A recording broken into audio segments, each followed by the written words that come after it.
Hey, it's the 40 Watt Garage. Welcome to the channel, or welcome back. We're on the continuing saga of the rebuild of the hydraulic system on my Factory 5 Mark IV Roadster. I've got all of the master cylinders rebuilt and bench bled, waiting on the bench. Today's objective, I believe, is going to be to install the clutch master cylinder back into place, and depending on how progress goes, I may continue and start adding in the rear brake and then the front brake master cylinder.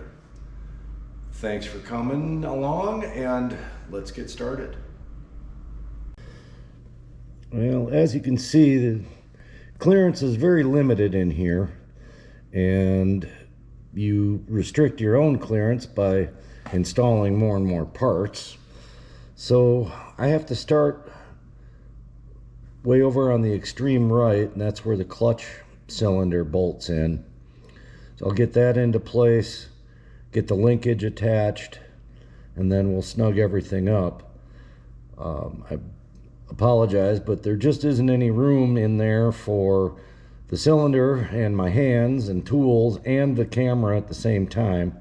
So I'll try and remember to stop partway during the sequence and shoot some pictures so you can see what's going on. But this is the objective for the next hour, I'm guessing, so stick with us.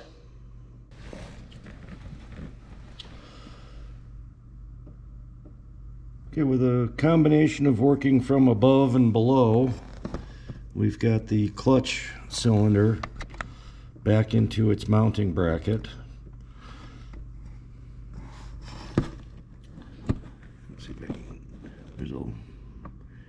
Just see the lower nut and the upper nut, and I can't snug these down yet because I have to get the push rod threaded into the clevis for the pedal assembly.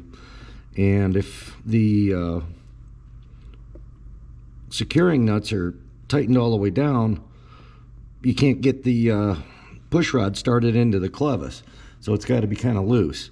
And this is where it's going to be difficult because now I have gravity working against me. I have to try to get that push rod started into the clevis without cross-threading it, so this will be interesting. Well, I've got one down and two to go. As I anticipated, getting these back into place is quite a bit more difficult than removing them, because gravity is not your friend in this case. A trick that I discovered while doing this is I wired the clutch pedal up against its stop to get the clevis to stay in one place while I was trying to thread the push rod in. Another trick is to put a little grease on the push rod itself so that the rubber boot will spin easily around it. And a third tip is to lightly jam the stop nut against the end of the threads on the push rod, because once you get your fingers in there, that nut is about the only thing you can get a grip on to spin the push rod shaft and get it to thread. Well, 2 units down, the rear cylinder is installed.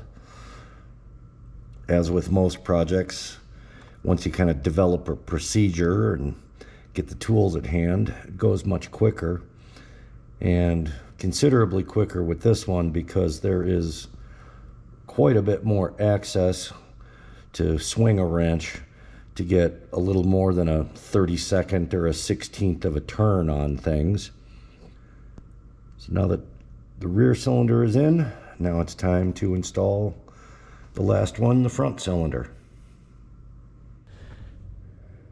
All right, all 3 of them are back in place. The installation time is progressively shorter the further you move out into the access hatch. the front master cylinder, which is the one on the far left in this shot, probably took 20 minutes. Again, it's still 1/16, eighth of a turn at a time on the fasteners. Getting the flare nut fitting for the brake line snugged and tight back in there is a job in contortion. I had to use a combination of medium length and short length tubing wrenches to get any torque or any swing to get it tight. The push rods were reinstalled, counting how many turns from thread engagement, and then lock nuts tightened up. So now I just have a few little things to do in here. Secure the brake lines down with their clamps again, and then work on getting the reservoir mounted.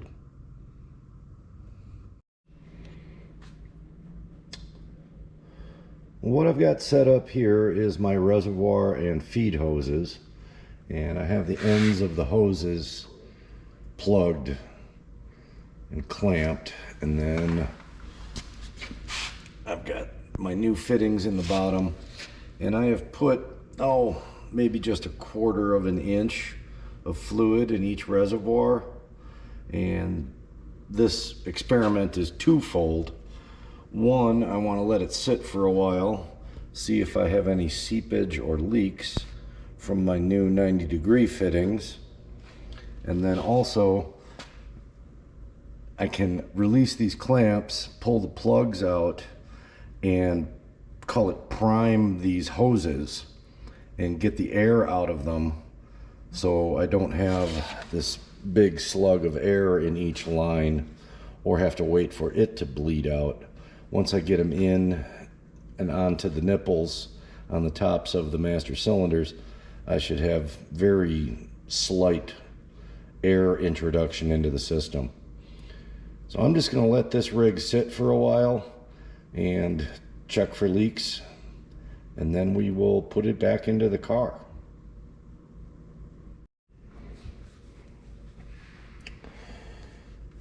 Okay, this has been sitting for a while. I don't have any leaks at my fitting connection, so that's good. And I don't know if you'll see this or not, but I have been tapping on here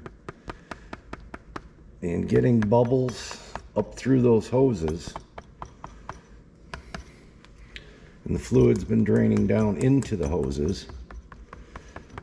So I'm just going to let it sit here and do this, and try to knock as much air out of these lines as I can.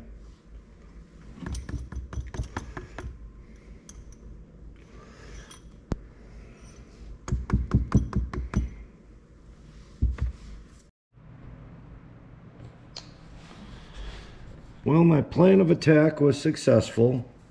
I got the master cylinder reservoirs remounted, and then having the ends of the lines plugged, I was able to reach in, take the caps off of the nipples on the master cylinders themselves, pulled the plugs out of my hoses, let them dribble just enough to get my finger damp, and then pushed them onto the nipples and secured them with the clamps.